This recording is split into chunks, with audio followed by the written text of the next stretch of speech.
The world of movies is still shocked by the news that Diane Keaton, the woman who made being different cool, has died. But while everyone is crying and writing nice things about her, Dexter, the daughter Diane loved like her own child, has spoken up for the first time. She's angry and sharing secrets about her mom's life that no one knew before. "My mother was someone who loved a lot, but she also lived with sadness that never went away.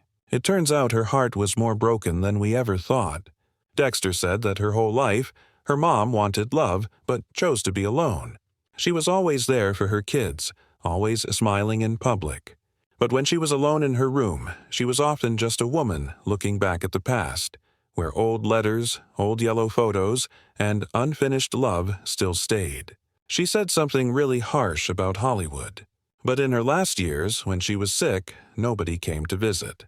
"The whole world forgot about my mother like she was already dead." So, how did the woman everyone loved really live behind all those smiles? Watch the video to find out. Diane Keaton adopted her first child, Dexter Dean, in 1996 when she was already 50 years old and super famous. Everyone in Hollywood was shocked because Keaton always lived alone, never got married, and used to joke, "The longest relationship I've ever had is with my work." But after years of living with fancy stuff and acting in movies, she realized what was missing wasn't a boyfriend, but the chance to love and take care of someone with all her heart. When she brought Dexter home, Keaton said in an interview, "I don't need to give birth to her to be her mother. I just need to love her."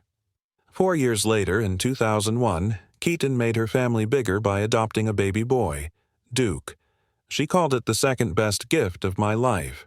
At that time, Keaton was doing more grown-up movie roles, and having 2 little kids at home made her change everything about how she lived.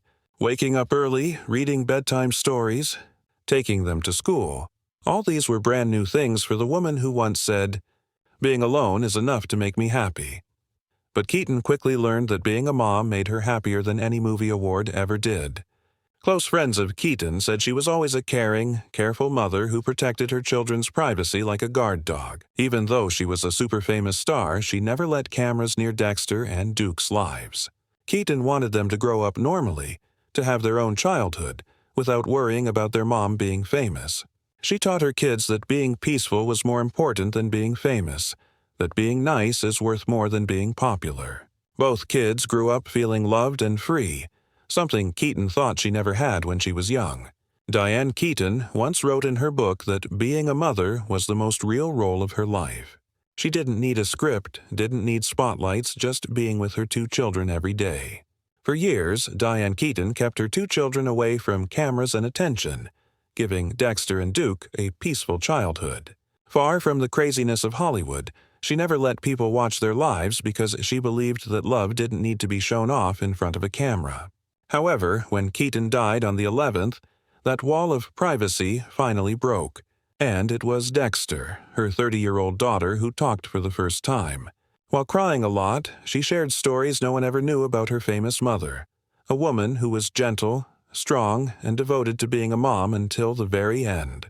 Dexter grew up surrounded by love from a mother who didn't talk much about her feelings but showed them in tiny ways. Keaton never tried to be the perfect mom, but it was her realness and sometimes being clumsy that made both Dexter and Duke feel completely loved. Every morning she would make them milk, pick out their clothes for school, and every night she would ask, "What made you happy today?" It wasn't a big question, but it showed she always wanted them to notice joy, even in small things. After Keaton died, Dexter cried for days. She couldn't make herself read any of the articles written about her mother. She said that all those nice words, even if they were honest, were still just from people who didn't really know her. Nobody except her and her brother knew how gentle their mom was on nights when she couldn't sleep, or how she quietly sat next to them whenever life felt too hard to talk about. To the world, Diane Keaton was a legend. To Dexter, she was the only safe place, the one who taught her how to be herself, even when the world told her to be someone else. Many people asked why Keaton chose to be a single mom in her 50s. Dexter remembered laughing about how her mother answered that question. "I didn't choose the timing. I chose love." And she really did love her children in the simplest way, without rules, without trying to control them. When Dexter decided to stay away from being famous and live a private life, Keaton didn't argue or try to stop her. She just said, "If that's what gives you peace, I'll always be right behind you." However, every legend's life has a darker side, and Dexter found her mother's deepest secret in her study. There, where Diane used to sit for hours with a cup of cold coffee and quiet jazz music playing, among piles of old movie scripts, she found a leather notebook tied with a silver ribbon. It was old, worn at the corners with a faint smell of perfume. She opened it, and her mother's world, a world of hidden pain and secret love, started to come alive again. The first page started with a short sentence. "I loved him with everything I had." Under it was one name that showed up over and over again. Al Dexter read slowly, feeling like she was stepping into another life. The life of the woman who had taught her that being independent was the most important thing. Every one of Diane's words shook with emotion, full of holding back, not from a proud Hollywood star, but from a woman who knew how to love and was scared of losing. "He made me feel like a 25-year-old girl forever," her mother wrote, remembering 1971 when they met while filming The Godfather. Diane was bright and lively, and Pacino, the man with deep, quiet eyes, came into her life like a cold wind that would never let her feel warm again. Dexter turned to the next pages. Diane wrote about the days they filmed in New York. When she laughed, he looked at her, and the world seemed to get smaller until it was just the two of them. They didn't need to talk much. "We just needed to be quiet together," she wrote. In long paragraphs full of longing, Diane described how Pacino made her laugh when things were tense, how they drove through Los Angeles at night with Sinatra's "Fly Me to the Moon" playing on the radio, her feet on the dashboard, hair messy in the wind. "He was the dream I could never wake up from," she wrote. Then that love became fragile as fame got in the way. Diane wrote about the times he disappeared for weeks without explaining why, the phone calls he wouldn't answer, the nights she waited until morning with a glass of wine she never drank. "I was afraid that if I called one more time, he would disappear for good. But then he would come back, smiling like he never left. And she, fragile but proud, forgave him again. I don't know why I always chose to stay. Maybe because I believed that if I stayed long enough he would love me the way I loved him." Dexter got to the part about Rome, 1990. Diane wrote, "We lived together in a villa overlooking the city, eating dinner on the balcony, laughing until we cried. I thought destiny had finally been kind. But then the writing got slower, the lines got crooked. I asked him, 'Marriage or goodbye?' He said nothing, and that silence killed me slowly like a knife." Diane told about that night, standing by the window, watching the city lights blink, knowing everything was over. The next day, Keaton left Rome and never went back. Never saw Pacino again. After closing the diary, Dexter remembered times when her mother, Diane Keaton, would sit in her checkered armchair holding a cup of cold tea, eyes staring at the screen, playing The Godfather. Even after watching it hundreds of times, she would still smile a little whenever Michael Corleone showed up. A vague, sweet, sad smile. He was my husband on screen, and that was enough. Back then, Dexter was too young to understand the faraway look in her mother's eyes. Now, she knew it was the look of a woman remembering the only man she ever really loved. On her mother's desk, among old movie scripts and family photos, there was one thing Diane always kept private: a small yellow piece of paper in a glass frame. When she was a kid, Dexter once asked what it was, and Diane only smiled. Just a small memory, one nobody remembers but me. Later, while going through her mother's stuff, Dexter discovered it was a handwritten note from Al Pacino. "You're the one I loved most. Always will." The handwriting was rushed, a little slanted, like it was written quickly. In one corner, there was a coffee stain, a small mark from a past Diane had kept safe with all her heart. In her mother's wallet, next to a photo of Dexter and Duke as children, was another photograph. Pacino at 30 in a black suit, eyes turned a little to the right. It wasn't a public photo, not from a movie set, but a candid shot from an old party. Dexter once thought about throwing it away, thinking it didn't matter. But then she stopped. She remembered her mother once saying, half joking, "He never looked straight at the camera, but he made the whole world look at him." Maybe that's why she kept the photo until her last day. Not because she was stuck in the past, but because it was the only way she could keep the piece of her heart that belonged to someone else. Every year on Pacino's birthday, Diane would disappear for a few hours. She never said where she went, only left a note on the fridge. A day for things long gone. When she came back, she was cheerful again, hugging her 2 kids, telling movie stories, cooking dinner, singing Moon River in the kitchen. But her eyes, Dexter always noticed, carried a soft sadness, like she had just come back from a place only she knew about. Once in an interview, someone asked Diane which of all the men in her life she remembered most. She smiled, tilted her head, and answered in a voice as light as a knife. Al, always. When the interviewer laughed and asked again, she only shrugged. There are people you don't need to see again. They stay inside you forever. Dexter finally understood why her mother, the woman once loved by millions, chose to live alone, to raise her and Duke without a man by her side. Diane had once loved completely with everything she had and had been left behind in silence. Maybe that's why she spent the rest of her life giving that love to her 2 adopted children.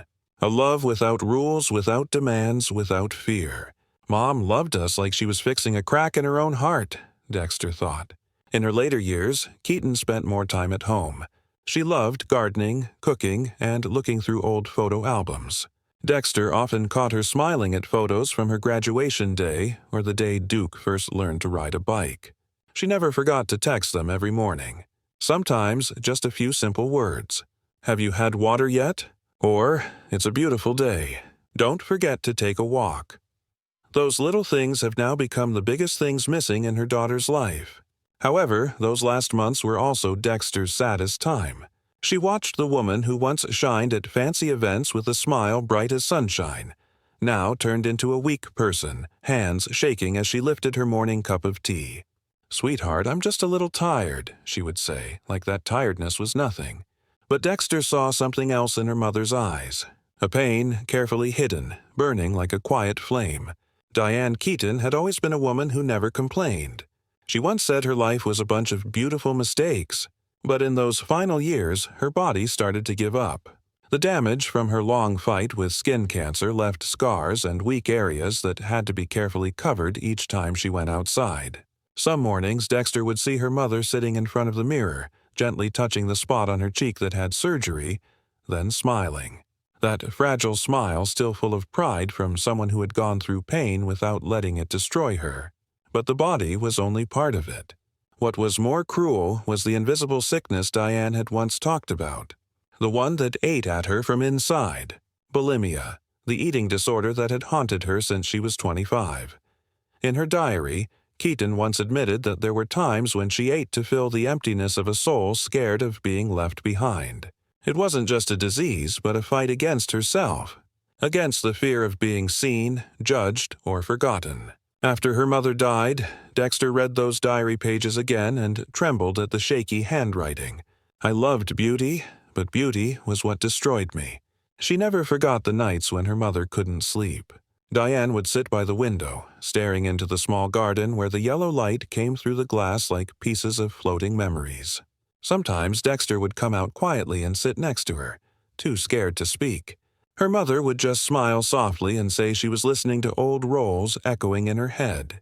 In truth, Dexter knew she was counting her sorrows, the rolls that drained her energy, the times she had to laugh while her heart was breaking, and the men she loved but could never keep. When her sickness got worse, Diane didn't want anyone to see her weakness. She refused the nursing home, refused even having a full-time nurse around. She only wanted to stay in the sunny house she had picked herself. "I want to leave this world in the place where I laughed, loved, and raised my kids," she said. Dexter and her brother Duke took turns taking care of her, making tea, reading the paper, playing old jazz records she loved. Though weak, Diane would hum along softly, her voice shaking, but in every note lived a quiet freedom, like she was saying goodbye to life with the one thing she loved most, being real. In her last days, Dexter found a small stack of papers in her mother's bedside drawer. On them were notes titled "Things I'm Grateful For." Breakfast with my children, sunsets over the rooftop, and the feeling of being loved, even once, is enough for a lifetime. At the bottom of the last page she had written, I have lived and I have loved. The rest let the light keep for me. Reading that, Dexter broke down crying. Still, Dexter remembered clearly. During her mother's final months, their Brentwood home was wrapped in a scary silence. Diane Keaton, once the woman who made Hollywood bow down, was now left with only her doctor, her nurse, and her 2 kids. Every day, Dexter watched her mother get weaker, her body shaking from the pain of bone and joint disease, her memory fading like a burning roll of film. The white room shined with light, but felt emptier than ever. No flowers were sent, no co-workers visited. Not even a single word of concern from those who once called her a legend. What hurt Dexter most was not the world's silence, but the absence of one person, Al Pacino. The name that had shown up in every story, the reason her mother smiled whenever she remembered the past. But in those last months, there was no phone call, no message, no sign that he remembered the woman who had once loved him with everything she had. My mother never hated him, Dexter said in a later interview, but his silence that I hated for her. And finally, at dawn on October 11, 2025, the California sun rose gently, pouring golden light through the big windows of her favorite room. On the desk, her teacup was still warm, her glasses resting on an open journal. She had been writing about love, as she always did. Dexter was the first to notice the stillness. Her mother was resting in her armchair, eyes closed like she was deep in thought. Diane was gone. No sound, only a final breath disappearing into forever. Dexter called for Duke, her voice shaking. The house, once filled with her mother's calm strength, suddenly felt hollow. Even the walls seemed to be mourning the loss. The family put out a short statement.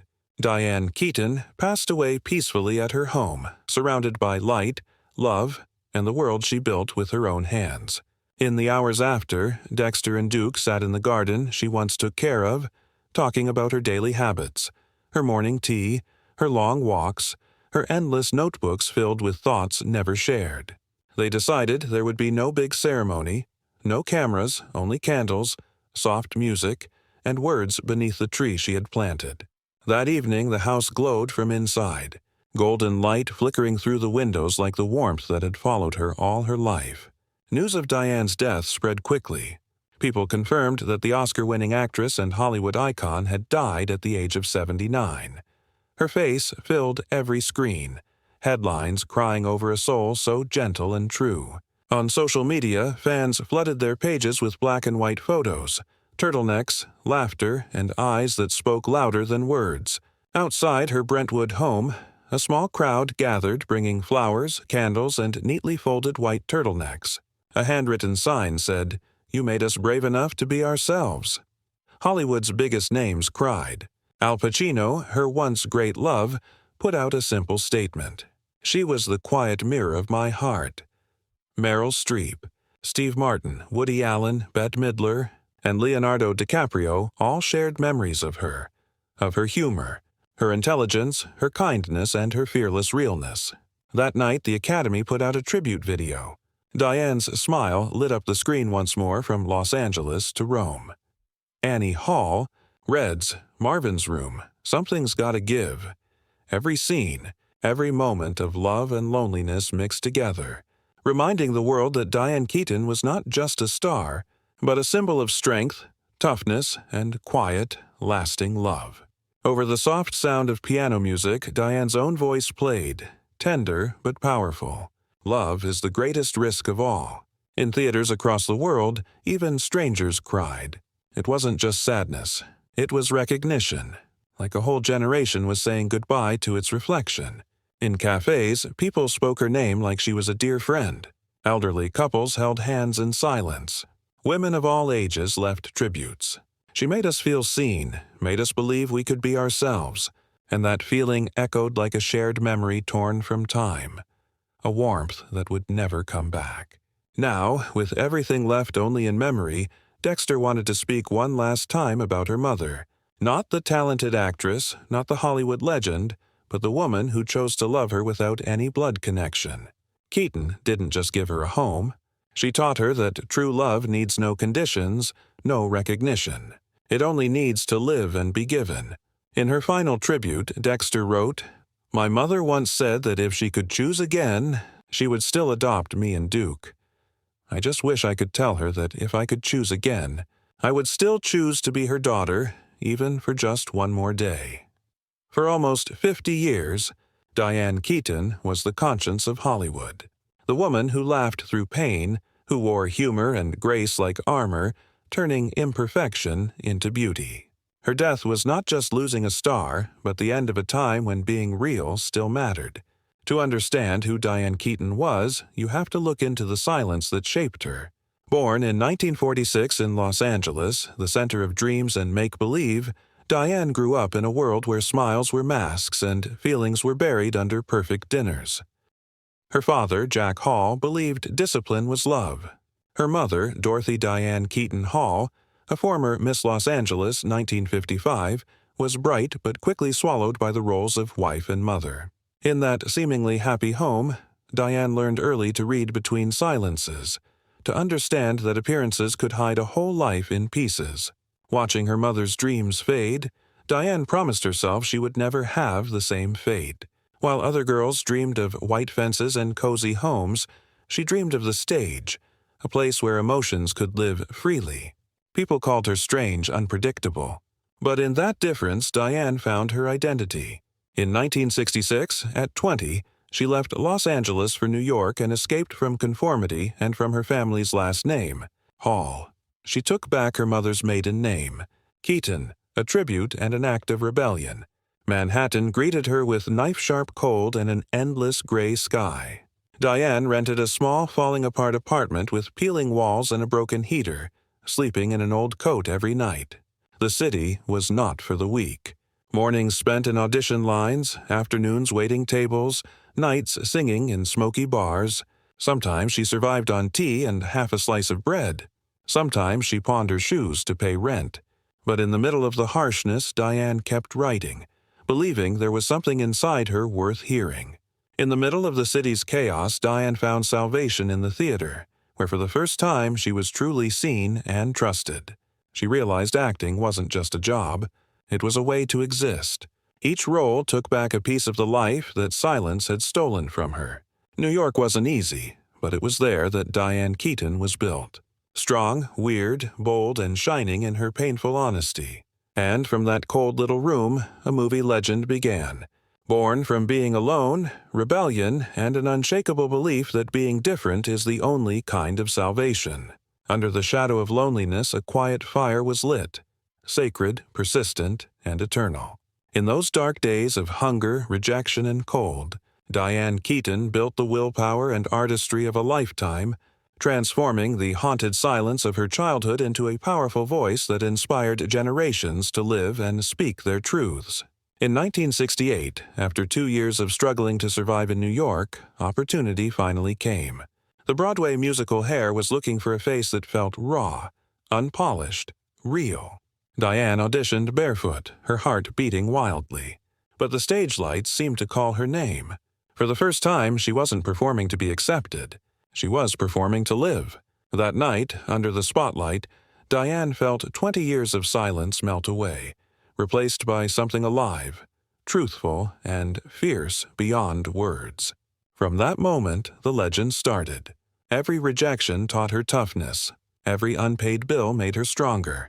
Long before the Oscars, before The Godfather, there was only a young girl lost in the snow of New York, her breath turning to frost, pockets empty, but spirit unbroken. From that frozen place, the star named Diane Keaton was born. Not from comfort, but from being alone and having relentless faith in art. Then, in 1972, The Godfather was born, pushing Keaton from a promising actress to an icon. In the role of Kay Adams, she appeared as the light that contrasted with Michael Corleone's darkness. Gentle, yearning, but eventually crushed by power and lies. The film not only brought her fame, but also gave Keaton something way more precious, a voice. In 1977, Annie Hall turned that voice into legend. The awkwardness, the clumsiness, the oversized suits, they weren't acting. They were Diane herself. But when the stage lights shone brightest, the shadows also started to grow. The success that the world admired became an invisible cage. Every new script was a ruthless test. Was she still good enough? Diane worked herself to exhaustion, memorizing lines even after the crew had gone home, afraid even of resting. "I don't sleep," she once said. "I'm afraid to stop." The higher she climbed, the thinner the air got. Her laughter, once pure, now echoed like a hollow sound in a locked room. By the time Reds came in 1981, Keaton poured into it everything she had left: intelligence, emotion, endurance. When filming ended, she sat in her car and cried, not from sadness but because she had nothing more to give. The film was a success, but Diane felt empty, like a candle that had burned too brightly to keep existing. During the 1980s, her career slowed down. The Little Drummer Girl was a big failure, and Hollywood turned its eyes to newer faces. Keaton quietly stepped away from the screen, not because of failure but to rediscover truth. She rejected glamorous roles, wrote scripts, directed, and lived peacefully in her own silence. "Applause fades," she once said, "but the work, that's what saves you." For Diane Keaton, glory was never the destination, but the struggle itself. Every sleepless night, every fear, every misunderstanding, all became the material that built the legend with her name. The woman the world admired for her laughter built that laughter out of fear. Diane Keaton, the symbol of freedom and individuality, paid for her glory with pieces of her soul. Though history will forever remember the Oscars, the timeless roles, and the dazzling red carpets, what truly defined her were the unseen hours, the 3 a.m. takes, the tears behind closed doors, the courage to keep showing up when the world had already moved on. In the end, she realized the brightest light is also the loneliest one. But Diane never resented that. She understood that being alone was what let her see the truth of art, of humanity, and of herself. That was the ultimate victory. When the noise of fame faded, the silence that once haunted her became her place of peace. It's cruel that love can outlive the person who carries it. But for Diane, love lasted not in big romances but in every frame, every glance, every laugh she left behind. Diane Keaton's fortune, estimated at over $100 million, was the product of persistence, hard work, and being alone. She never inherited or depended on anyone. Everything was built by her own hands and vision. Her Brentwood estate, worth nearly $30 million, was a masterpiece she designed herself, filled with sunlight, ivy, and memories. Inside, reclaimed wood floors and walls lined with her own black and white photographs, streets, towns, and old houses served as metaphors for her life. After Diane's death, Dexter and Duke, the two children she loved like they were her own blood, decided to keep everything exactly as it was, turning the home into their mother's living legacy. More than an actress, Diane Keaton was a spiritual architect of Hollywood. She restored many historic homes, including a Spanish Revival mansion in Beverly Hills, later sold to Madonna for $6.5 million. Her designs appeared in Architectural Digest and House Beautiful, each brick carrying her artistic touch. Her Sullivan Canyon home is now valued at nearly $29 million, proof of her timeless style. Every object in her life carried a story. The 1960 Mercedes Pagoda, her longtime companion, still rests quietly in the Brentwood garage. Her turtlenecks, wide-legged pants, and brimmed hats were folded neatly like works of art. Those close to her said Diane had quietly prepared for her departure, graceful, deliberate, without tragedy. Her estate was divided between her two children and several charities devoted to preservation, mental health, and women's cancer research, causes she had supported her whole life.